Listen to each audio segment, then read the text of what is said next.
Have you ever heard about a boy that returns from death with a terrifying message from heaven? In a quiet Nebraska town, the Burpo family's life was turned upside down when their young son, Colton, nearly lost his life during a medical emergency. What happened next was nothing short of a miracle as Colton awoke. He began recounting vivid details of an incredible journey beyond the grave. He spoke of heavenly visions, encounters with angels, and even meeting Jesus himself.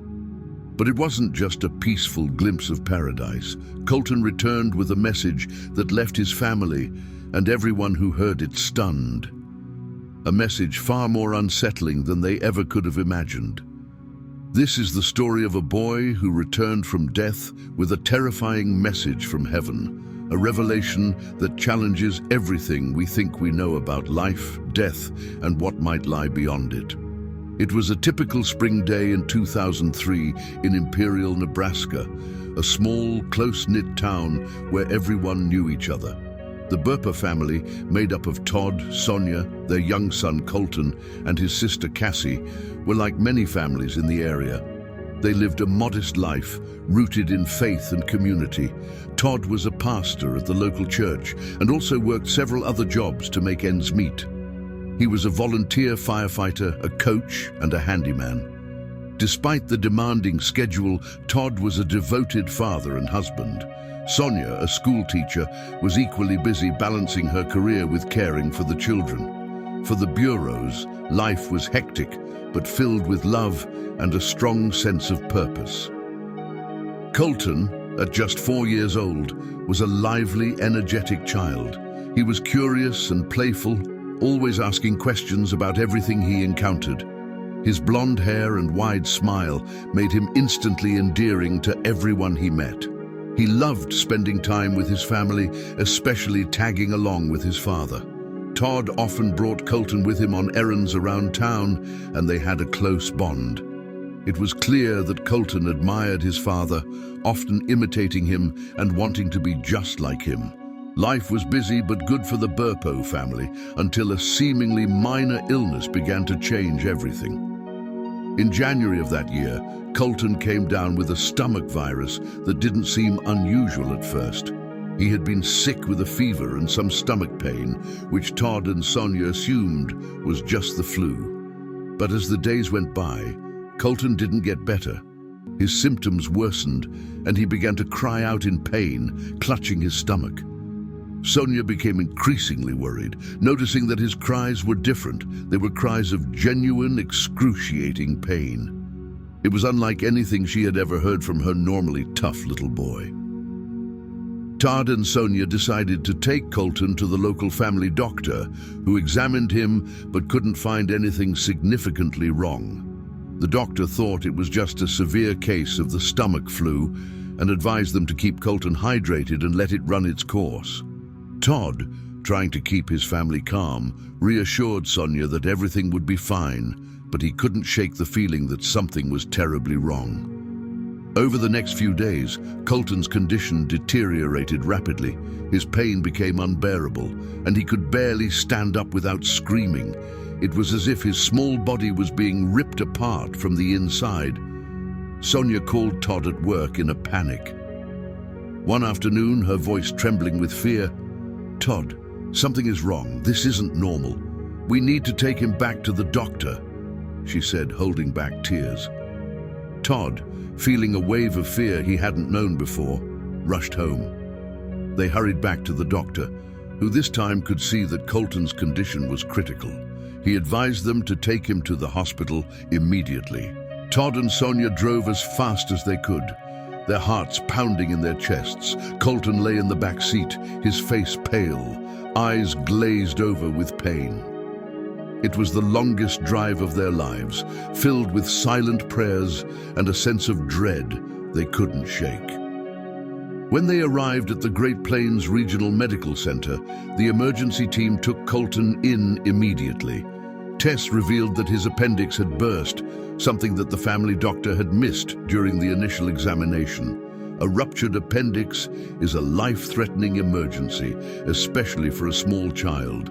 The toxins released into his body had already begun to spread, causing a severe infection. The doctors told Todd and Sonia that Colton's situation was critical. They needed to operate right away to have any chance of saving him. Sonia burst into tears, overwhelmed by the suddenness of it all. One moment they were dealing with what seemed like a routine stomach bug. The next, they were being told their son's life was hanging by a thread. Todd tried to stay strong for his wife and daughter, but inside he felt like he was crumbling. He wanted to scream, to beg God to spare his child, but he held back, knowing he had to keep it together for his family. He kissed Colton's forehead before they wheeled him into surgery. "I love you, buddy," he whispered, his voice choked with emotion. Colton, barely conscious, managed a faint smile and said, "I love you too, Daddy." The surgery was intense and lasted much longer than expected. Todd paced the waiting room, unable to sit still. He tried to pray, but he couldn't find the words. Instead, he found himself silently pleading with God, tears streaming down his face as he thought of all the moments he might lose with his son, the games they hadn't played yet, the questions Colton hadn't asked him yet, the dreams they had for his future. He had never felt so helpless. Meanwhile, Colton was undergoing a fight for his life in the operating room. His tiny body had already been weakened by the infection spreading through his abdomen. The surgical team worked frantically, trying to remove the toxins and stabilize him. At one point, his heart rate dropped dangerously low, and they feared they were losing him. It was a moment of sheer terror for the medical team, who fought desperately to keep him alive. As the surgery continued, something incredible happened. Colton, who appeared unconscious on the operating table, later described what he experienced during those critical moments. He claimed that he felt himself leave his body. It was as if he was suddenly floating above the operating table, looking down at the doctors working on him. He could see the frantic movements, the beads of sweat on the surgeon's forehead, and the intense focus on their faces. He watched, detached yet aware, as they struggled to save his life. At the same time, Colton said he could see his parents in the waiting room. He described his mother crying on the phone, speaking to family members, her voice filled with panic. He saw his father in a different corner of the room, pacing back and forth, his head bowed as he prayed. Colton later recounted how he could feel his father's fear and anguish, even though he was physically distant from him. It was an inexplicable experience for a child of 4 to describe with such clarity. When Colton awoke after the surgery, Todd and Sonia were relieved. Though exhausted and still deeply worried, married, they sat by his side, holding his hands, whispering words of love and encouragement. But the relief was mixed with a lingering fear. The doctors couldn't guarantee that Colton was out of the woods. He had been through a life-threatening ordeal, and the risk of complications was still high. In the days following the surgery, as Colton regained his strength, he began to share his experience with his parents. It started innocently enough. He simply mentioned that he had watched them during the surgery. Todd and Sonia exchanged puzzled looks, not sure what he meant.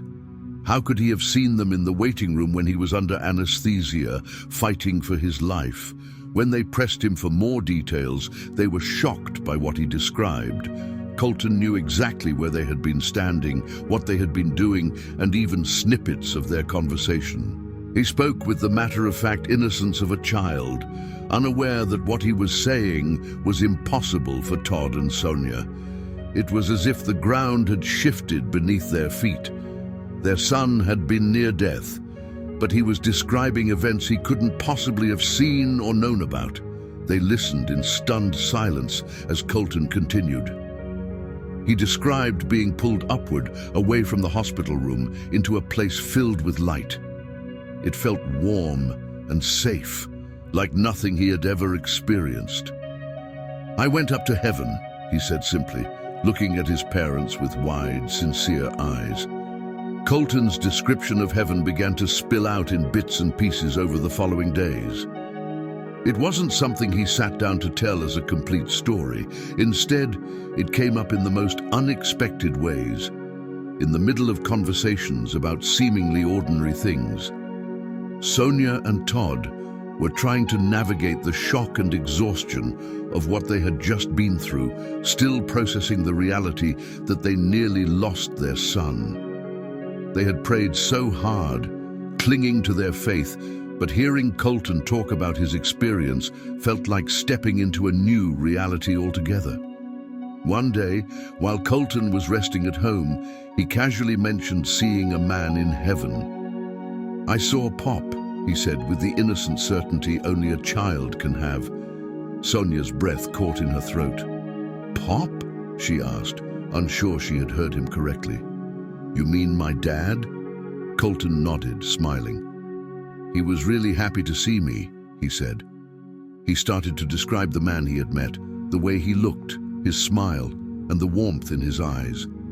The description didn't match any recent photo of Sonia's father that Colton had ever seen.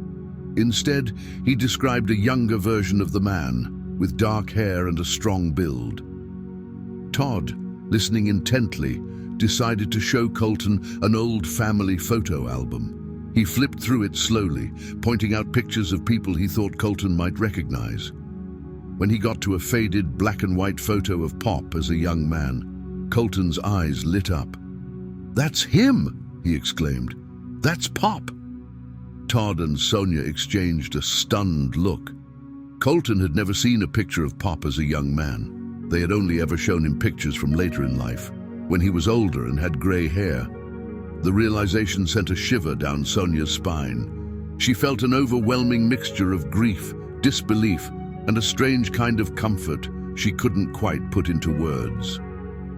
As the days passed, Colton continued to talk about the things he had seen. His descriptions of heaven were simple but profoundly detailed, filled with imagery that seemed both childlike and otherworldly. He spoke about vibrant colors, unlike anything he had seen before, describing a sky that seemed to glow without a sun. He talked about the music he heard, not just ordinary songs, but a kind of harmony that filled him with a sense of joy and peace beyond what he had ever felt on earth. He said the light wasn't like the light they have here. It didn't come from one place, but seemed to shine from everything around him. One afternoon, while they were sitting together, Colton mentioned something that left his parents in silent shock. "I met my sister," he said, as if it were the most natural thing in the world. Todd and Sonia were puzzled. Cassie, Colton's older sister, was at school. They assumed that's who he was talking about, but Colton shook his head. "No, not Cassie," he explained. "I met my other sister." The room fell silent as his words sank in. Sonia's face went pale, and her eyes filled with tears. She knew instantly what Colton was saying, but it seemed impossible. How could he know years before Colton was born? Sonia had suffered a miscarriage. It was a painful experience she and Todd rarely spoke about, even to each other. They had never told Colton about it. He was too young to understand, and they didn't want to burden him with the sadness of that loss. Yet here he was, talking about a sister he had never been told existed. Sonia's hands trembled as she asked him gently, what did she look like? Colton's eyes lit up as he described her. "She had dark hair like yours, Mommy," he said, "and she was really, really happy. She hugged me and told me she couldn't wait for you to come to heaven someday." Sonia couldn't hold back her tears. She broke down, sobbing, overwhelmed by the sudden wave of emotions. It was as if all the grief she had buried deep inside her heart was being unearthed at once. Todd pulled her into his arms, feeling his own tears welling up. They had mourned that loss quietly, privately, and here was their little boy speaking about it with such certainty, with details he couldn't possibly have known. It felt like a message from beyond, a small glimpse of a life they had lost, but was somehow still there, waiting for them. Colton didn't understand why his parents were crying to him. "It was a happy reunion," Sonia said. "She's okay," he told them earnestly. "She's not sad. She loves you both so much." The words hit Sonia like a physical blow. It was the kind of reassurance she had longed for, but never dared to hope for. She realized then that if what Colton was saying was true, it meant that their lost child wasn't really lost. She was safe, happy, and waiting for them in a place filled with love. The revelation changed something in Todd as well. He had been struggling with his own doubts, trying to reconcile his faith with the harsh realities of the world. He had spent countless hours as a pastor, comforting others, assuring them of God's love and the promise of heaven. But secretly, he had carried his own fears and uncertainties. Hearing Colton talk about his sister, seeing the raw truth in his son's eyes, felt like a gift. It was a confirmation of everything he had preached, but never fully allowed himself to believe. It was as if God was speaking to him through Colton, giving him a glimpse of the divine plan, a reminder that even the smallest lives were part of something much greater. Over time, Colton's stories continued to unfold, each revelation more startling than the last. One day, while sitting on the couch with his father, he casually mentioned meeting a man who had told him how much he loved him. "He has big, strong hands," Colton said, "and he smiles a lot." Todd couldn't place who Colton might be talking about, so he asked for more details. Colton looked up, his eyes shining. "It was Jesus," he said simply. "He's really nice, Daddy. He loves everyone." Todd's heart skipped a beat. He had always taught his children about Jesus, but to hear his son speak of meeting him face to face was almost too much to comprehend. "What did Jesus look like?" Todd asked quietly, half afraid of what Colton might say. The boy paused, as if searching for the right words. "He had brown hair and a beard," he began, "and his eyes were like the ocean. They were full of love, like he knew everything about me but still loved me anyway." Colton's description was simple but profound. He talked about how Jesus wore a white robe with a purple sash, and that he had marks on his hands and feet, the scars from the crucifixion, the wounds from the nails. It was a detail that Colton couldn't have known, a piece of the story he was too young to fully understand. Yet he spoke about it with the confidence of someone who had seen it for himself. "What did Jesus say to you?" Todd asked, his voice barely above a whisper. Colton's expression turned serious, as if he was recalling something very important. "He said it wasn't my time yet," he said. "He said I had to go back because he had work for me to do." The boy's voice was calm, but his words carried a weight that left Todd speechless. He pulled Colton into his arms, holding him close, as if he could protect him from the enormity of what he was saying. It felt like they were standing on sacred ground, teetering between the world they knew and something far beyond their comprehension. Sonia joined them, wrapping her arms around her husband and son. They sat there in silence, the three of them huddled together, trying to absorb the magnitude of what they were hearing. It was a moment that changed them forever. It was no longer just a story about a near-death experience. It was a message, a glimpse of heaven, and a reassurance that their faith was not in vain. For the Burpo family, it was the beginning of a new journey, one that would challenge their beliefs, deepen their faith, and set them on a path they never could have imagined. As Colton recovered, the Burpo family found themselves grappling with a flood of emotions. They were immensely grateful that Colton had survived, yet they were overwhelmed by the story he was telling them. It wasn't just the trauma of the emergency surgery and the brush with death that left them shaken. It was the incredible, almost unbelievable detail of what he described experiencing while unconscious. Todd and Sonia didn't know what to make of it. They had both grown up in the church, read the Bible countless times, and Todd had spent years preaching about heaven, the afterlife, and the love of Jesus.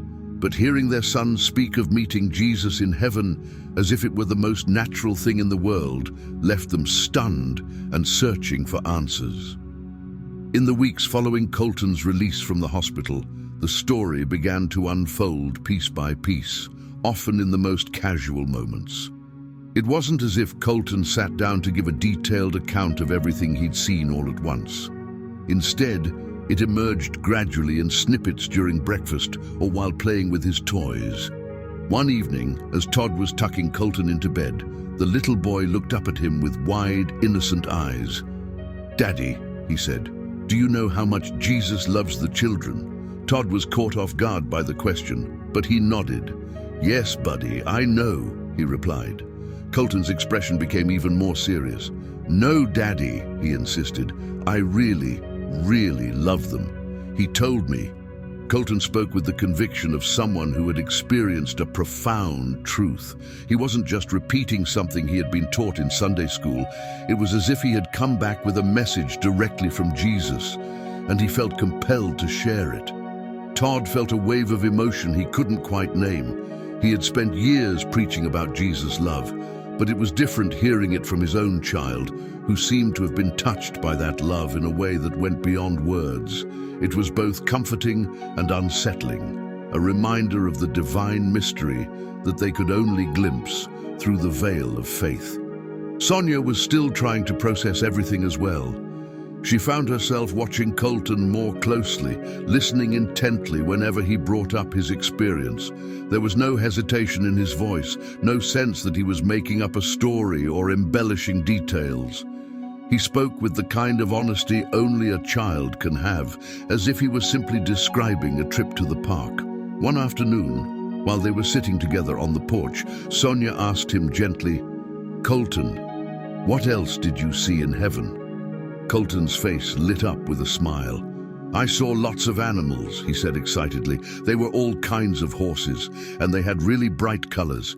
Jesus had a rainbow horse." "Mommy," Sonia couldn't help but smile at the image of Jesus riding a rainbow-colored horse. It was such a childlike detail, so full of wonder and imagination. Yet there was something about the way Colton said it that made her pause. He wasn't just talking about a dream or a fantasy. He was describing it as if he had seen it with his own eyes. As Colton's parents began to share his story with a few close friends, word started to spread. People in their church community were both fascinated and moved by what Colton was saying. Many of them had experienced loss or were struggling with doubts about their faith, and Colton's account of heaven gave them a sense of comfort and hope they hadn't felt in years.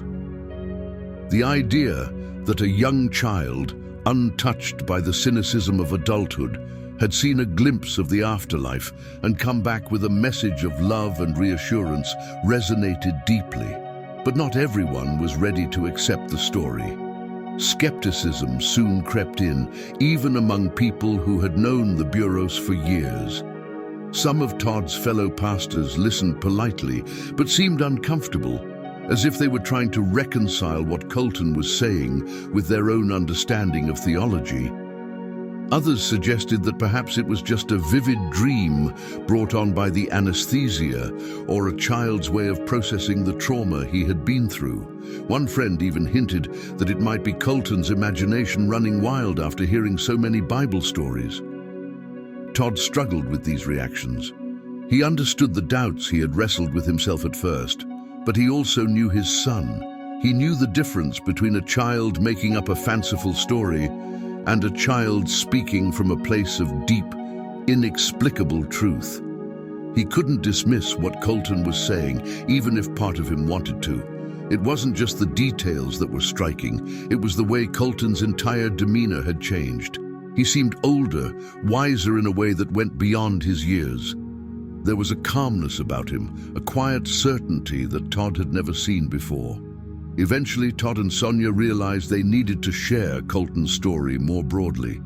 It wasn't about seeking attention or trying to convince anyone. It was about spreading the message that had been given to their son. They decided to write a book. Though it was a daunting task, Todd had always been comfortable speaking in front of a congregation, but putting his family's most personal experiences into words for the world to see felt different. It required a level of vulnerability he hadn't expected, yet they felt a deep sense of responsibility. They believed that Colton had been given this experience for a reason, and it was their duty to help him share it. The process of writing was both cathartic and challenging. As Todd and Sonia went through each part of the story, they found themselves reliving the trauma of nearly losing their son, as well as the incredible moments of revelation that followed. They laughed, they cried, and they prayed together as they pieced together the narrative. Colton, now a little older, was eager to help. He sat with his parents, offering corrections and adding details as they wrote. "No, Daddy," he would say, shaking his head. "It wasn't like that. It was brighter. There was more light." When the book, titled Heaven is for Real, was finally published, the response was overwhelming. It quickly became a bestseller, resonating with readers across the country and beyond. People from all walks of life, devout Christians, agnostics, even those who had long given up on the idea of an afterlife, found themselves moved by the story. The simplicity of Colton's descriptions, the childlike wonder in his words, made it hard for people to dismiss it. It wasn't a complex theological argument. It was a pure, unfiltered account from a little boy who said he had been to heaven and met Jesus. As the book's popularity grew, the Burpo family was invited to speak at churches, conferences, and community events. Colton, still just a young child, found himself standing in front of hundreds, sometimes thousands of people, recounting his experience. He didn't seem nervous. Instead, he spoke with a quiet confidence that left audiences in awe. He would describe the colors, the animals, the angels singing, and the overwhelming sense of love he felt. People listened with tears streaming down their faces, some whispering prayers of thanks, others holding on to every word as if it were a lifeline. Not everyone believed, of course. There were skeptics at every event, people who came to challenge the story or dismiss it as a child's fantasy. But Colton didn't argue or try to convince them. He simply told his story, leaving it up to the listener to decide what to believe. Todd watched his son with a mixture of pride and amazement. Here was his little boy who had once clung to him in fear, now standing before strangers, sharing a message of hope and love that seemed to come from a place far beyond his own understanding. For many, hearing Colton speak was a transformative experience. People who had lost loved ones found comfort in his words, taking them as a sign that their departed were at peace, in a place filled with light and love. It was as if a door had been opened, offering a glimpse into a world that most only dream of. Colton's simple, heartfelt testimony touched something deep within them. A universal longing for reassurance that death was not the end, but rather a continuation into a life more beautiful than they could imagine. As the events continued, the Burpos realized that their lives had been changed forever. They were no longer just a small-town family from Nebraska. They had become messengers of a story that seemed to transcend time and space. A story that carried with it a message of hope, faith, and the promise of something greater beyond this earthly life. The response to Colton's story grew exponentially after the publication of the book and the subsequent media coverage. What had started as a deeply personal, private family experience had become a phenomenon, capturing the attention of millions. For Todd and Sonia, it was a double-edged sword. On one hand, they were grateful for the overwhelming support and the many letters they received from people who had found solace in Colton's account. On the other hand, they found themselves facing a wave of skepticism and criticism that they hadn't fully anticipated. In the beginning, it was mostly friends and neighbors who reached out, offering words of encouragement. People from their church community shared how Colton's story had renewed their faith or helped them through a period of grief. One woman, who had recently lost her husband, told Sonia through tears, "I've been praying for a sign," she said softly, clutching the book to her chest. "Your son's words were exactly what I needed." But as the story spread beyond their small town, the reaction became more complicated. National media outlets picked up the story, featuring the Burpo family in interviews on major television networks. They were invited onto talk shows where Todd and Sonia found themselves retelling the story again and again. Colton, still so young, sat beside his parents, quietly listening and chiming in when asked about specific details. He answered questions with the same innocent certainty, his eyes wide with sincerity as he spoke about Jesus and the angels. Yet the more public the story became, the more it did to attract scrutiny. Skeptics began to voice their doubts, particularly in online forums and social media platforms. They questioned the authenticity of Colton's experience, suggesting that it could have been influenced by his upbringing in a devout Christian household. Of course, he saw Jesus, some critics argued.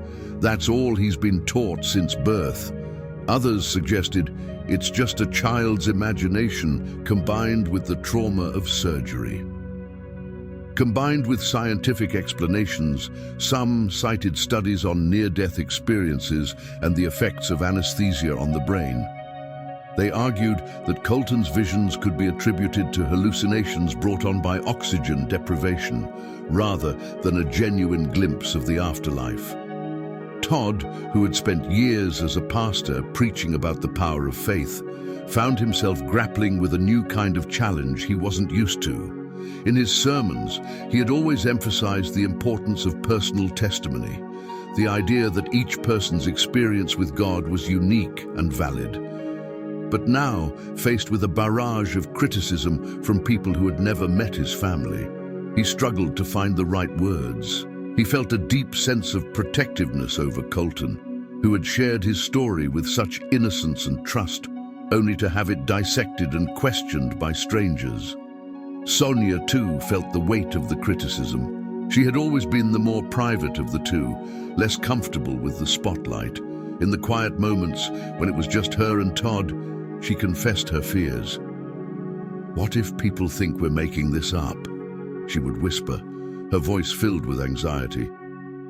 "What if they think we're just trying to get attention?" Todd would hold her close, trying to reassure her, but he couldn't deny the knot of worry in his own chest. He had never intended for their story to become a spectacle. They had simply wanted to share the message they believed had been given to their son, a message of love, hope, and the reality of heaven. The skepticism wasn't limited to online forums. At public events, Todd began to notice a shift in the questions people asked. While many still approached with tears in their eyes, thanking them for sharing their story, others were more pointed, even confrontational. One man at a book signing event asked bluntly, "Don't you think it's possible that your son's visions were just a dream, or that he's saying what you want to hear?" Todd was taken aback, but tried to respond calmly. "I know my son," he said simply. "I've seen the way his eyes light up when he talks about what he saw. It's not something he learned from us, it's something he experienced."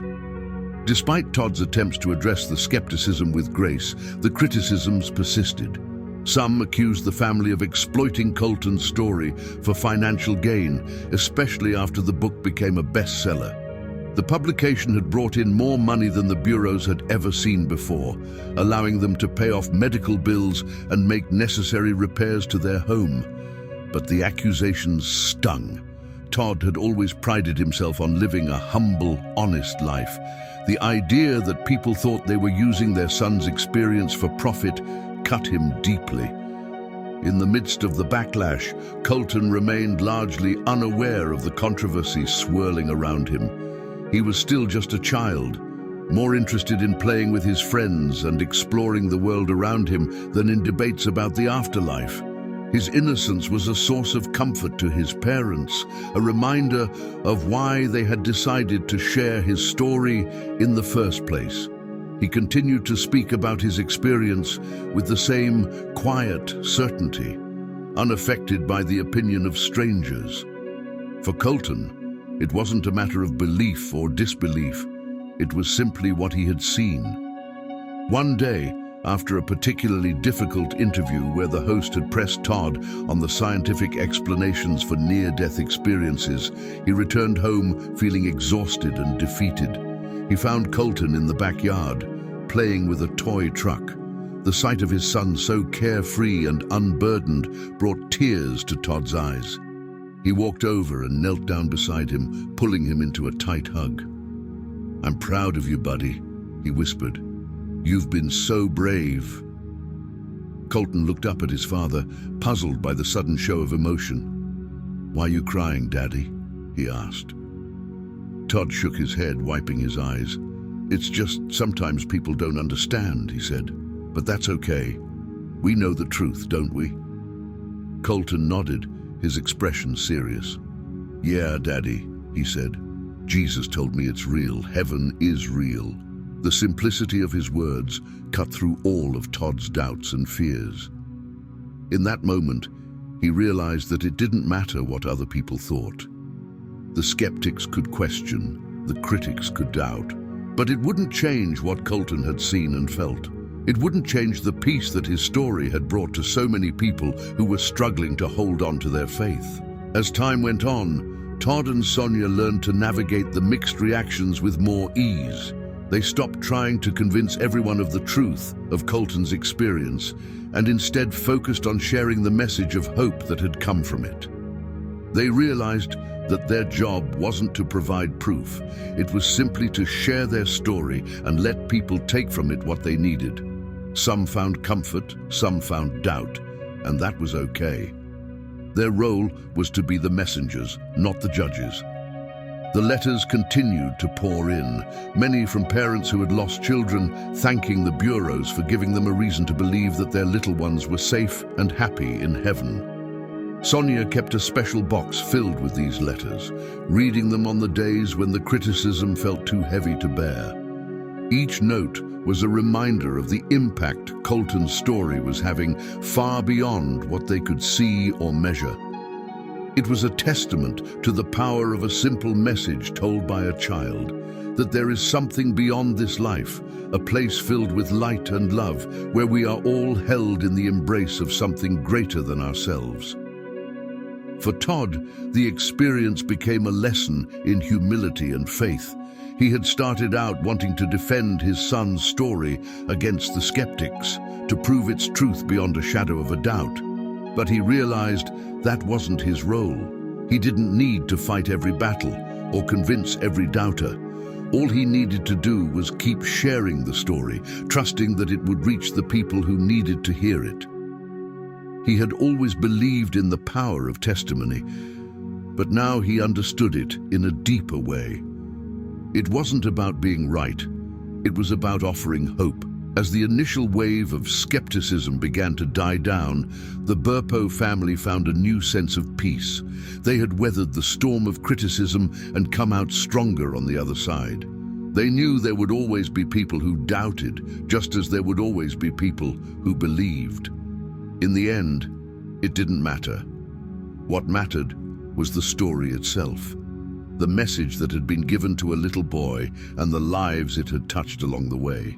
The Burpo family was both relieved and exhausted as the initial rush of attention began to wane. The whirlwind of interviews, book signings, and speaking engagements had taken a toll on them, and they longed for the quiet simplicity of their life before Colton's extraordinary experience became public knowledge. Yet, despite the challenges, they felt a renewed sense of purpose. They understood that sharing Colton's story had become a part of their lives, now a mission they hadn't anticipated but had accepted with open hearts. As Colton grew, he became more articulate about his experience. He could explain his vision of heaven with even greater detail, filling in gaps and painting a vivid picture for those who listened.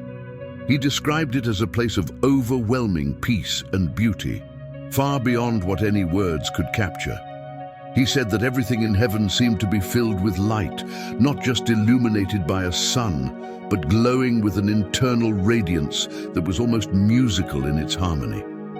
He spoke of the flowers that never wilted, the trees that sang softly in the breeze, and the angels whose voices blended into a celestial chorus. It was a vision so bright and full of love that it brought comfort to countless people who heard him speak. As he continued to share his story publicly, the invitations only increased. Todd and Sonia had to make careful decisions about which events to attend, trying to balance the demands of their newfound role as storytellers with their responsibilities at home.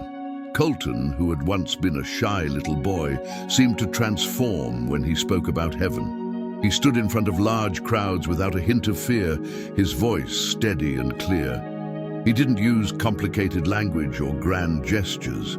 Instead, he spoke with a simple honesty that disarmed even the most hardened skeptics. It was as if he were just chatting with a friend, recounting something he had seen on a school field trip. One of the most remarkable aspects of Colton's story was how it touched people across different faiths and backgrounds. The message he brought back wasn't wrapped in doctrine or theological debate. It was a message of universal love and the promise of a better place. At one event, a woman approached the family in tears, explaining that she had lost her son to a tragic accident the year before. "I've been so angry at God," she confessed. "I couldn't understand why he would take my boy away. But hearing Colton speak today, it feels like a small piece of my heart has been healed. I believe now that my son is safe and happy, just like Colton described." The woman's words left Todd speechless. He had seen many people respond emotionally to Colton's story, but each time it happened, it felt like a miracle. It was a reminder that they were part of something much larger than themselves, a story that had the power to reach into the deepest corners of human grief and offer a sliver of hope. Todd realized that this was the true gift they had been given. Not just the miracle of Colton's survival, but the chance to bring comfort to others in their darkest moments. Despite the positive impact, the skepticism never completely disappeared. In fact, it seemed to grow more sophisticated as the years went by. Colton's story became the subject of heated debates on radio shows, podcasts, and online forums. Critics dissected every detail, some accusing the family of fabricating the entire experience for fame and fortune. There were entire articles written about the psychological effects of near-death experiences, proposing complex neurological explanations for Colton's visions. They pointed to studies that suggested the brain, when deprived of oxygen, could produce vivid hallucinations that felt incredibly real to the person experiencing them. Sonia found these criticisms particularly difficult to handle. She was a mother first and foremost, and her instinct was to protect her son from anything that might hurt him. She worried about how all this scrutiny might affect Colton as he got older. Would he start to doubt his own experience? Would he feel pressured to defend himself against the accusations of people who had never met him? In her quiet moments, she prayed for strength, asking God to guide them through this confusing, often painful journey. Colton, however, seemed unaffected by the noise of the outside world. He continued to live his life with the same childlike wonder he had always had, even as he grew into a teenager. He played sports, hung out with his friends, and loved spending time with his family. The story of his visit to heaven was a part of him, but it didn't define him entirely. He didn't walk around proclaiming it to everyone he met. Instead, he shared it when asked, with the same simple honesty he had shown as a little boy. It was a part of his life, but it wasn't the whole of it. As the years passed, the Burpo family began to settle back into a new kind of normal. They still received letters and invitations, but they learned to say no when they needed to, focusing on the life they had built together. Todd returned to his duties at the church, and Sonia continued her work with the local school. They found joy in the small, everyday moments, family dinners, movie nights, and trips to the lake. It was in these quiet, ordinary times that they felt the most grateful, a reminder of the miracle they had been given. One summer evening, as the sun set over their backyard, Todd and Colton sat together, watching the sky turn shades of pink and orange. "Do you remember everything you saw in heaven?" Todd asked quietly, not wanting to push, but curious if the memories had faded with time. Colton nodded, his eyes far away, as if he were looking back into a distant, beautiful place. "I remember," he said softly. "I remember the light and how everything felt so warm and safe. And I remember Jesus." He looked at his father and smiled. He was so kind. "Daddy, he loved me so much." Todd felt a lump form in his throat. He had heard Colton say these words 100 times, but it still moved him, still filled him with a sense of awe. He realized then that Colton's story had never been about proving anything to anyone. It was about the love that his son had experienced, a love so pure and complete that it had left an indelible mark on him. It was about a child's simple, unshakable faith in the face of the most profound mysteries of life and death. For the Burpo family, the journey was not about convincing the world that heaven existed. It was about sharing the gift they had been given, the small glimpse of something greater. It was about offering a message of hope to a world that so often felt dark and uncertain. They had learned that they couldn't control how people received their story. Some would believe, some would doubt, and that was okay.